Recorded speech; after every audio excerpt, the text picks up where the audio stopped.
नमस्कार दोस्तों, आप सबका स्वागत है मेरे इस यूट्यूब चैनल पॉलिटिकल गपशप पे।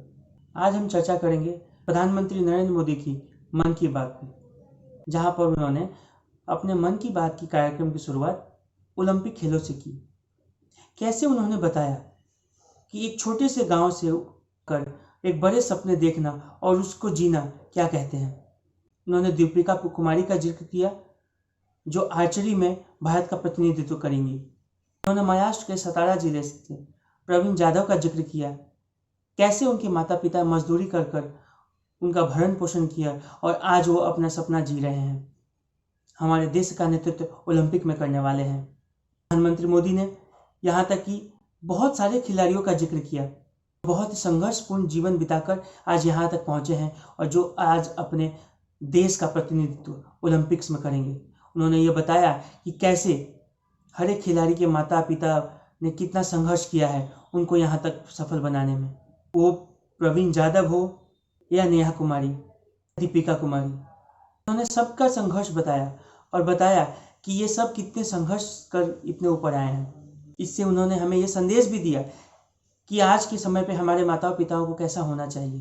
उन्होंने ये भी बताया कि जो एथलीट्स हैं, जो इतने संघर्ष कर कर इतनी ऊपर तक आए हैं, का हमें सम्मान करना चाहिए। हमें ये देखना चाहिए कि उनका मनोबल कभी ना टूटे। हमें ये देखना चाहिए कि उनका मनोबल हमेशा बढ़ा रहे। हमें उनके इर्द गिर्द कोई नेगेटिविटी नहीं फैलानी चाहिए। इसलिए उन्होंने पूरे देशवासियों से #cheer4India में पॉजिटिव संदेश हमारे एथलीट्स के बारे में कहने को कहा है, जिससे कि उन पर दबाव ना बढ़े, उनका मनोबल ऊंचा हो और अपना सर्वश्रेष्ठ प्रदर्शन कर सकें। शायद एक प्रधानमंत्री को यह करने की जरूरत भी हो, जबकि ओलंपिक्स खेल बस कुछ ही दिनों में शुरू होने वाला है।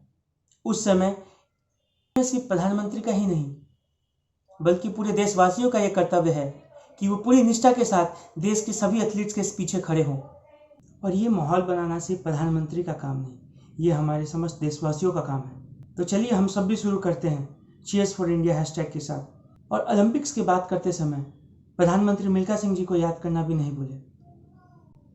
उन्होंने उन्हें सादर नमन किया और उन्होंने साझा किया उनसे जुड़ी कुछ मेमोरीज कि कैसे वो खेल के प्रति कितने जागरूक थे। मिल्खा सिंह जी के लिए सबसे अच्छा ट्रिब्यूट तो यही होगा कि हमारे एथलीट्स ज़्यादा से ज़्यादा पदक जीत कर लेकर आए और देश का नाम ऊंचा करें। ओलंपिक्स के बाद उन्होंने सबसे ज़्यादा जोर दिया वो है कोरोना महामारी पे, कोरोना के वैक्सीनेशन पे। जैसा कि ये पता है कि गांव में कोरोना के वैक्सीन लेने को लेकर बहुत ही हेजिटेंसी है, लोगों में बहुत ज़्यादा हिचक है कि अगर उन्होंने कोरोना के वैक्सीन लिया तो कितने को तो ये भी लगता है कि वो नपुंसक हो जाएंगे या उन्हें बीमारी हो जाएगी या उन्हें कोरोना ही हो जाएगा। इसीलिए प्रधानमंत्री ने बहुत सारे कुछ लोगों से बात भी की और उनसे आग्रह किया कि वे स्वयं वैक्सीन लें और दूसरों को भी प्रेरित करें। उन्होंने ये बताया कि कैसे स्वयंसेवी संस्थान हो या खुद वो एक एग्जाम्पल सेट कर सकते हैं और ये देख सकते हैं कोरोना वैक्सीनेशन हम 100% तक पा सकें। इसी कड़ी में उन्होंने जम्मू कश्मीर के बांदीपुरा के एक गांव का जिक्र किया जहां पे 100% वैक्सीनेशन का कार्य पूरा हो चुका है। उस गांव के 100% लोग जो 18 साल से ऊपर के हैं उन्होंने वैक्सीनेशन ले चुका है। और ऐसा ही कुछ यूपी और नागालैंड के भी गाँवों का जिक्र किया जिसमें लोगों ने आगे आकर बढ़ चढ़कर हिस्सा लिया और पूरे गांव को वैक्सीनेशन कर दिया।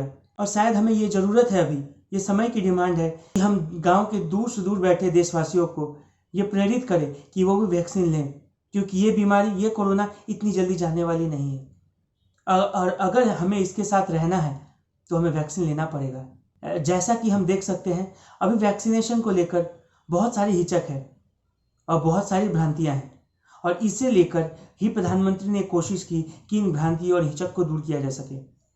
और इस समय हमारी जन भागीदारी भी बहुत ज़रूरी है ताकि हम जाकर ये बता सकें कि कैसे इस कोरोना महामारी में वैक्सीनेशन एक कारगर उपाय है। वैक्सीनेशन के बाद प्रधानमंत्री ने जल संरक्षण के मुद्दे को उठाया। उन्होंने बताया कि अब मानसून का महीना स्टार्ट हो चुका है, मानसून हमारे देश में आ चुका है और कैसे हम जल को संरक्षण कर सकते हैं, क्योंकि हमें पता है जल ही जीवन है। लेकिन दुविधा की बात तो ये है कि जहां प्रधानमंत्री ये तो कहते हैं, कैसे उत्तराखंड के पिथौरागढ़ के भारती जी ने अपने गांव का कायाकल्प कर दिया, कैसे उन्होंने जल को संरक्षित किया, लेकिन हम ये एग्जाम्पल हम अपने जनप्रतिनिधियों से क्यों नहीं देख सकते हैं? समस्या तो ये है कि हमारे गांव के मुखिया हो, जिला पंचायत हो, जिला पार्षद हो, किसी को भी जल संरक्षण की कोई भी चिंता नहीं है, या हमारे विधायक या हमारे सांसद, वो सिर्फ और सिर्फ फीता काटने के लिए ही आते हैं। क्या आपने कहीं पे भी या कभी भी किसी जिला पार्षद, किसी मुखिया, कितने जिला पार्षद, कितने वार्ड पे जो आपके प्रतिनिधि है, कितनों ने इसमें बढ़ चढ़कर हिस्सा लिया? इस पूरे देश में इतने नाम आएंगे कि शायद हम सिर्फ उन्हें सिर्फ उंगलियों पे ही गिन सकते हैं। और शायद प्रधानमंत्री को ये जरूरत है कि लोगों से पहले वे प्रतिनिधि, जो चुने हुए प्रतिनिधि हैं, उन्हें सामने आना चाहिए और उन्हें यह समझना चाहिए कि जल की समस्या कितनी बड़ी समस्या है, और उसे अगर लड़ना है तो सबसे पहले जन भागीदारी से भी पहले जन प्रतिनिधि की भी भागीदारी सुनिश्चित होनी चाहिए। क्यों ना प्रधानमंत्री बनारस के किसी गांव में जाकर इसकी शुरुआत करते हैं। हमें ये अपेक्षा है, विपक्ष हो या पक्ष हो, जल के बिना जीवन मुमकिन नहीं है। हम देख रहे हैं कि कैसे गंगा, यमुना, गोदावरी नदियां सूख रही हैं। नदियों का क्या हाल है? हमारी 70% नदियां सूख चुकी हैं, और जो 20% नदियां हैं वो बरसाती नदियां हैं, वो सिर्फ बारिश के महीनों में भरती हैं। और अगर हम अभी भी नहीं सचेत हुए तो शायद हम अपनी आगे आने वाली पीढ़ी को कुछ भी नहीं दे सकते। प्रधानमंत्री ने मुद्दा तो बहुत अच्छा उठाया, पर क्या सिर्फ जन भागीदारी हो सकती है? क्या जन प्रतिनिधि की भागीदारी मोटिवेट नहीं कर सकती कि जन भागीदारी हो? शायद जन प्रतिनिधियों को जमीन पर उतरते देख और जन भागीदारी बढ़ जाए, और इस क्षेत्र में और इस दिशा में और ज़्यादा कार्य हो। और इसके लिए जन प्रतिनिधित्व की भागीदारी सुनिश्चित होनी चाहिए। वो फ्री पानी भी बांट देंगे, लेकिन उन्हें ये नहीं पता कि पानी आ कहाँ से रहा है, इसका संरक्षण कैसे करें। इसके लिए उनका एक विज्ञापन नहीं आता। और ये आप भाजपा शासित, गैर भाजपा, कांग्रेस शासित प्रदेश किसी में भी देख सकते हैं। किसी भी मुख्यमंत्री का आपने ऐसा भी एक पेज का ऐड ना देखा होगा जिसमें जल संरक्षण के तरीकों के बारे में चर्चा कर रहे हो। उन्होंने अपनी भागीदारी में हिस्सा लिया और उन्होंने ये बताया हो कि उनकी सरकार ने जल संरक्षण पे क्या क्या किया है। मैं पेपर वर्क की बातें नहीं कर रहा हूँ, धरातल पे क्या है।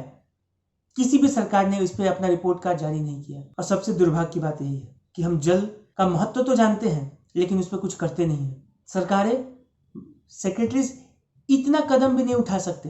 वो कंपनियां जो गंदा जल, जो गंदा वेस्ट प्रोडक्ट डायरेक्ट गंगा में या किसी अन्य नदियों में बाहर निकालती हैं, उनको बंद किया जा सके।